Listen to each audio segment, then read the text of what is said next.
నమస్కారం CMR news వార్తలకు స్వాగతం. నా పేరు సుమలత. నా పేరు కుమ్మరి రాంబాబు, బహుజన సమాజ్ పార్టీ భద్రాచలం నియోజకవర్గ అధ్యక్షుడు.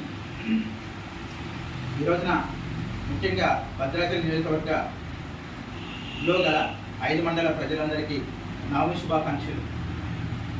ఈ రోజున మన తెలంగాణ ముఖ్యమంత్రి రేవంత్ రెడ్డి గారు మరి భద్రాచలం నియోజకవర్గంలోని రాముల వారిని దర్శించుకొని మరి పట్టు వస్త్రాలు సమర్పించినందుకు ధన్యవాదాలు.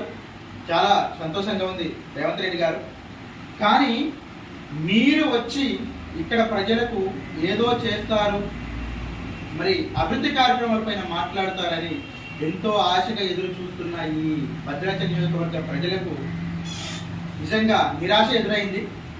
ఎందుకంటే ఇక్కడ పోలవరం ప్రాజెక్టు వలన వచ్చే ముంపు కానీ, ఆల్రెడీ ఇక్కడ ఉన్న ముంపు ప్రాంత ప్రజలు కానీ కరకట్ట ఇంకా పైకి లేపవలసి ఉంది.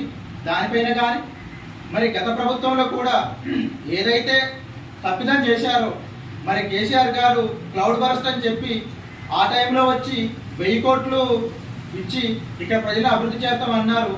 మరి అప్పటి నుంచి ఇప్పటి వరకు మళ్ళీ కాంగ్రెస్ ప్రభుత్వంలో కేవలం ఈ నవమి రోజు మాత్రం పట్టు వస్త్రాలు సమర్పించడానికి మాత్రమే పరిమితం అవుతున్న ముఖ్యమంత్రులు తెలుసుకోవాల్సిన అవసరం చాలా ఉంది.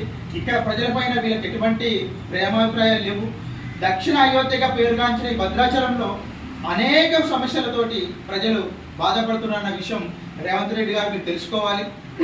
దీనికి ఒక బాధ్యతగా ఉన్న ఇక్కడ భద్రాచలం ఎమ్మెల్యేగా బాధ్యతగా ఉండి ఇక్కడ ప్రజల సమస్యలు మరి ముఖ్యమంత్రికి తెలియజేయవలసిన ఒక బాధ్యత ఎమ్మెల్యే.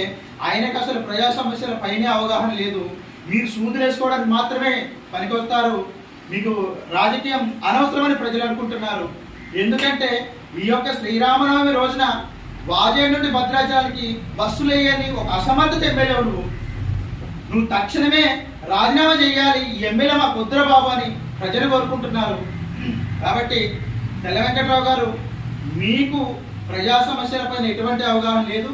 ఇవాళ భద్రాచలం నియోజకవర్గంలో భద్రాచలం పట్టణంలో కానీ, దుమ్మగూడెం మండలంలో కానీ, చర్ల మండలం కానీ, వాజేడు కానీ, వెంకటాపురం కానీ ఏమి చేస్తే మరి అభివృద్ధి చెందుతారు అనేది దానిపైన మీకు అవగాహన లేదు.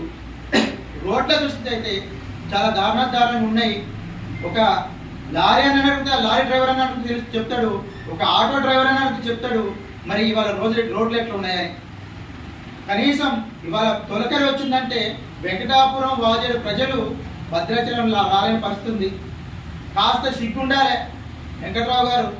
మరి దీన్ని కూడా మీరు పరిష్కరించలేకపోతే మీరు ఎమ్మెల్యేని ఎట్లా అనుకుంటున్నారో మరి మీకే వదిలేస్తున్నది. కావున మీరు ఇటువంటి అన్ఫిట్ ఎమ్మెల్యే, ఇక్కడ భద్రాచలం ఎమ్మెల్యే అంటే ఇంతవరకు ఏ ఎమ్మెల్యే కూడా ఇంత దారుణంగా లేరు. మరి మీరు తక్షణమే రాజీనామా చేయాలని ప్రజలు కోరుకుంటున్నారు. అదే రకంగా బహుజన సమాజ్ పార్టీ నుంచి కూడా మేము డిమాండ్ చేస్తూ ఉన్నాం.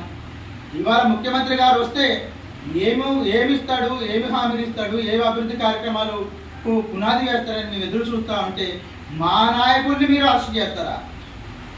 మా బహుజన సమాజ్ పార్టీ అంటే డెమోక్రటికల్గా, ప్రజాస్వామ్యంగా, రాజ్యాంగబద్ధంగా నడుచుకునే మా బహుజన సమాజ్ పార్టీ నాయకుడిని మీరు ముందస్తు అరెస్ట్ చేసినందుకు కనీసం ఆ సిగ్గుండాలి మీకు.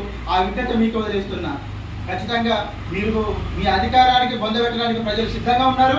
మీరు అసమర్థత ఎమ్మెల్యే ఈ భద్రాచలంలో మీరు అన్ఫిట్. మీరు కేవలం మీరు ఫంక్షన్లకు, పెళ్లిళ్లకు, ఆ ప్రభుత్వ పథకాలు సన్నబియ్యంగా మీరు పరిమితమవుతారు. సన్నబియ్యం మీర్చుడు కాదు వెంకట్రావు గారు.